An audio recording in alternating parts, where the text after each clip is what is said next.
2024 లేదా 25లో డిగ్రీ లేదా బీటెక్ చదివారా? సాఫ్ట్వేర్ జాబ్ కోసం ఎదురు చూస్తున్నారా? అయితే కోడ్ జ్ఞాన్ 100 డేస్ కోర్సులో చేరండి, జాబ్ సాధించండి. నమస్కారం అనిల్ సింగ్ గారు. నమస్తే శిరీష. సరే, గోల్డ్ ఒకవైపు చూస్తే పెరిగిపోతుంది అండ్ ఆల్ టైమ్ హై అని కూడా మీరు చెప్పడం జరిగింది. మరి అదే రోజు సిల్వర్ గురించి కనుక మాట్లాడితే ఆల్ టైమ్ హైలో ఉన్న గోల్డ్ ఇంపాక్ట్ సిల్వర్ మీద ఉంటుందంటారా? ఎలా ఉంది సిల్వర్ రేట్? సీన్ రివర్స్ చేస్తే సిల్వర్ ఇంపాక్ట్ గోల్డ్ మీద ఉంది అని చెప్తా. అది ఏంటంటే, gold is the market leader precious మెటల్కి వచ్చినప్పుడు, ఆర్ ఈవెన్ కమాడిటీ విషయం గురించి మనం మాట్లాడుకుంటే కమాడిటీస్లో మీకు 3 రకాల మేజర్ సెక్టర్స్ ఉన్నాయి. ఒకటి ఏంటంటే ప్రెషస్ మెటల్స్, రెండోది బేస్ మెటల్స్, మూడోది వచ్చేసి ఎనర్జీ. ఎనర్జీలో ఏంటంటే క్రూడ్ ఆయిల్ ఉంటుంది, న్యాచురల్ గ్యాస్ ఉంటుంది. మీకు బేస్ మెటల్స్లో ఏంటంటే కాపర్ ఉంటుంది, నికెల్ ఉంటుంది, అల్యూమినియం ఉంటుంది. ఇవన్నీ బేస్ మెటల్స్లోకి వస్తాయి. ఇంకా చాలా ఉన్నాయి. ప్రెషస్ మెటల్స్లో రెండే, గోల్డ్, సిల్వర్, దాట్స్ ఇట్. చాలామంది చెప్పేవాళ్ళు ప్లాటినం కూడా ట్రేడ్ అయ్యేది కదా అని, బట్ నోబడీ ఇంట్రెస్టెడ్ అనమాట. ఎవరు పట్టించుకోవట్లేదు దాన్ని ఫ్యూచర్స్ మార్కెట్లో. మేబీ ఎక్కడైనా ఉంటే ఉండొచ్చేమో, బట్ మేజర్గా చూసుకొని ఇండియాకి సంబంధమైంది మాత్రం గోల్డ్ అండ్ సిల్వర్. జరిగింది ఏంటంటే, gold has been for the past many decades, ఎన్నో దశాబ్దాలుగా గోల్డ్ ఎప్పుడు నంబర్ 1. అఫ్కోర్స్ ఈరోజు కూడా నంబర్ 1 అనుకుంటే అదేదో టెంపరీగా కాస్త సిల్వర్ దాన్ని వెనక నూక్కేస్తే అదేదో కాస్త అండర్ పర్ఫార్మ్ చేస్తుంది. But gold has been the market leader. అది స్టాక్ మార్కెట్స్ కోసం కానివ్వండి, at the same time economy growth కోసం కానివ్వండి, అది పెసిమిజమా, ఆప్టిమిజమా, అంటే ఒక నెగటివిటీనా పాజిటివిటీనా, ఈ రెండు చూడాలి అనుకుంటే గోల్డ్ మూమెంట్ని మీరు చాలా క్లోజ్గా వాచ్ చేయాలి. ఒక దేశానికి ఎకానమీ, మ్యానుఫ్యాక్చరింగ్ ఎంతైతే ఇంపార్టెంటో దేశం గ్రో అవుతుంది అనడానికి ఒక నిదర్శనం అనమాట. ఒకవేళ గోల్డ్ సడన్గా పెరిగింది అనుకోండి, అంటే ఆ దేశం ఎకానమీ కాస్తంత వీక్ అవుతున్నట్టు. పూర్తి కాదు, it may be down by 0.001% కావచ్చు, 1 పాయింట్ కావచ్చు. బట్ గోల్డ్ మరీ ఎక్కువగా పెరుగుతుంది అనుకోండి, ఆ దేశం కరెన్సీతో సమానంగా చూసుకుంటే ఆర్ ఎకానమీతో చూసుకుంటే, అది మాత్రం స్లోలీ డీగ్రేడ్ అవుతుంది. మ్యానుఫ్యాక్చరింగ్ కానివ్వండి, సర్వీసెస్ కానివ్వండి, ఆల్ సార్ట్స్ ఆఫ్ యాక్టివిటీస్ కానివ్వండి, వ్యాపారంలో అది మొత్తం తగ్గుతూ కిందికి వస్తుంటే మనకు గిచ్చినట్టుగా కూడా మనకు తెలీదు. కానీ one fine day, maybe after 1 year 5 years తర్వాత మీకు శాలరీ కటింగ్స్ ఉంటాయి. శాలరీలో గ్రోత్ ఉండదు. ఎవ్రీ ఇయర్ కనీసం ఒక 25%, 50%, 100% కూడా శాలరీ రైజ్లు తీసుకున్న వాళ్ళు చాలామంది ఉన్నారు.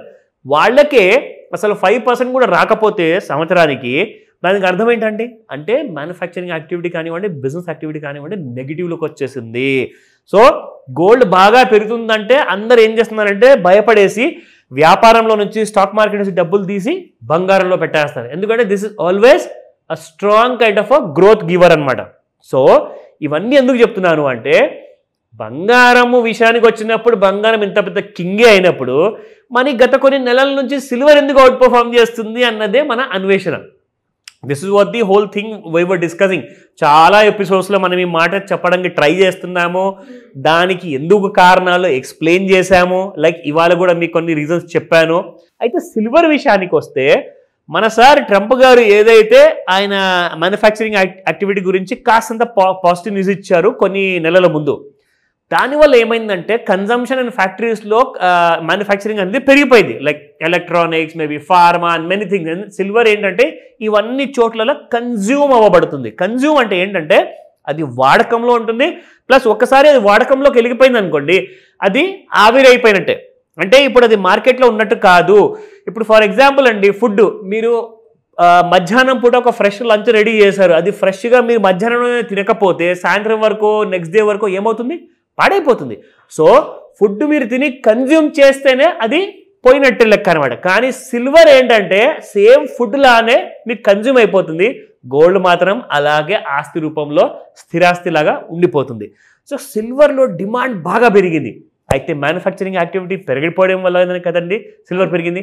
కానీ ఇప్పుడు ట్రంప్ గారు మార్చారు కదా స్టేట్మెంట్. ఏమన్నారంటే, మీ దేశానికి బ్యాడ్ ఎకానమీ సిచ్యువేషన్ వచ్చేస్తుంది, మీరు మ్యానుఫ్యాక్చరింగ్ యాక్టివిటీ మొత్తం ఆగిపోతుంది, ఎందుకంటే మీరు అమెరికా మాట వినట్లేదు అన్నారు. సో మరి సిల్వర్ పడిపోవాలి కదా. అయినా కానీ ఇప్పుడు సిల్వర్ నెంబర్ 1గానే ఉంది. అంటే ఈ న్యూస్ అన్నిటినీ కూడా డైజెస్ట్ చేసి కాస్తంత ఆరగించే వరకు టైం పడుతుంది అనమాట. నెక్స్ట్ 3 monthsలో మేబీ అప్పుడు అక్కడ నుంచి మీకు సిల్వర్ అండర్ పర్ఫార్మ్ చేసే ఛాన్సెస్ చాలా ఎక్కువగా ఉన్నాయి. ప్రస్తుతానికి మాత్రం మార్కెట్ లీడర్గా సిల్వర్ ఉంది.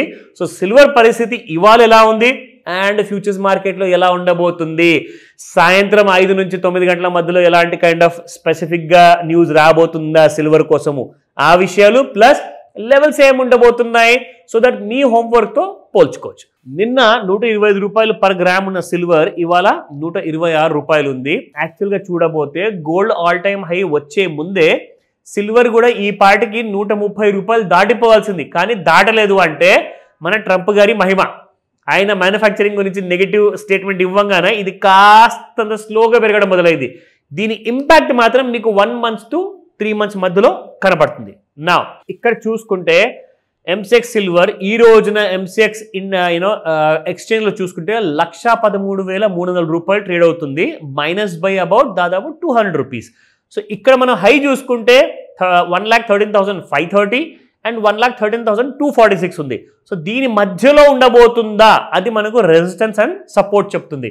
సో 1,14,157 రూపాయలు అగైన్ ఒక న్యూ లైఫ్ టైం హై.